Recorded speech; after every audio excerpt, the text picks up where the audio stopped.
Hello, welcome to section 2.2. Now that we've looked at some examples of data distributions, we would like to summarize them with things that are called summary statistics to describe what we're seeing in the distribution. Before we can do that, we need to take a little side quest to talk about summation notation. That's because some of these summary statistics are described or are written out using this form of notation. You're not going to have to write with this notation, but you will need to know how to read with it. As you can see beneath my disembodied head, there is a big capital sigma on this slide. Sigma is the Greek word for sum, and sigma is the Greek letter for S, and S is the first letter of the word sum, which is why that big letter sigma is used in this notation. Let's start with an example to help illustrate how we're going to use this notation and how we can read it. So suppose at the beginning of a year, on January 1st, you deposit 1 cent into an account. On the next day, you go down to your bank and deposit 2 cents. So now you've deposited a total of 3 cents.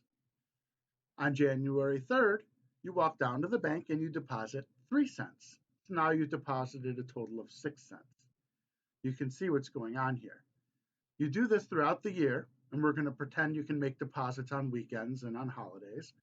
And each day you deposit 1 more cent than you deposited the previous day. At the end of the year, we're pretending it's not a leap year. You've deposited $3.65 on the last day. So here's the question. How much have you deposited in total? We're not going to talk about the interest that's accruing on these deposits. That's going to be a boss to beat in a bigger side quest. But we just want to know how much have you deposited throughout the course of this year. Well, let's figure out how we would even write that. We would write that as a sum. We would add up all of our deposits. That's all we need to do, right? But there's 365 deposits. Surely you don't want to write each of the 365 numbers down. I didn't even put all of them on my slide. So let's see how we're going to actually write this out in a way that a reader can understand. So we're depositing 1 cent on the first day, 2 cents on the second day, 3 cents on the third day. Do you really want me to write all 365 of these down? And oops, I made a mistake there. 6. No, I don't think you do. Right? That'd be boring to watch. We kind of see what's going on, and your reader can too.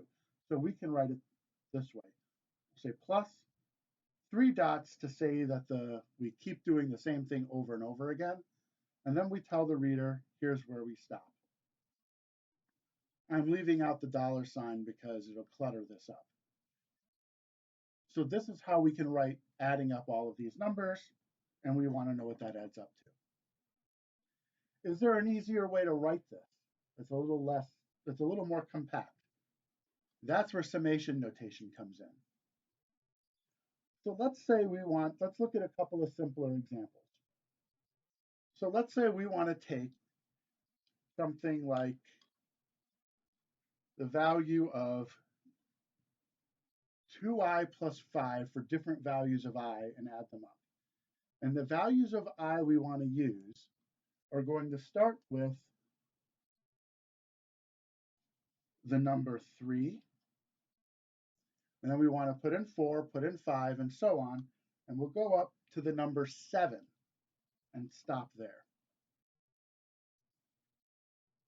Well, what that is we take 2 times 3 plus 5, right, for the first number, right? That's where that 3 is.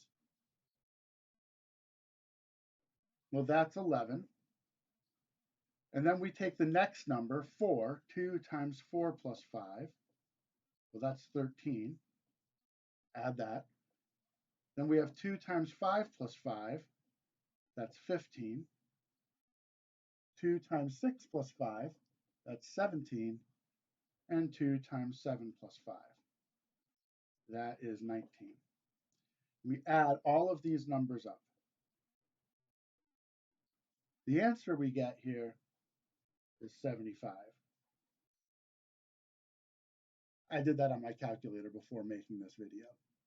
I don't add that quickly. So the point here is how we read this is we read this symbol or this clump of symbols as telling us to take each value of I from 3 to 7, whole numbers only, so 3, 4, 5, 6, and 7, plug each of them separately into this expression, and add up the results. Let's look at one more example, and then we'll come back to our pennies. Let's look at the sum I equals of all values of I running from 2 to 5, all whole number values of I squared. What's that tell us to do? That tells us start with the number 2. This tells us where to start. Square it. Then go to 3, square it. Then go to 4, square it. Then go to 5, square it. Add up the results. This is 4 plus 9 plus 16 plus 25. If you add those all up, I did this in my calculator before as well, you get 54.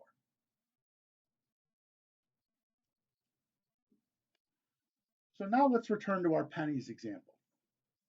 Here's our sum. Can we write this in summation notation?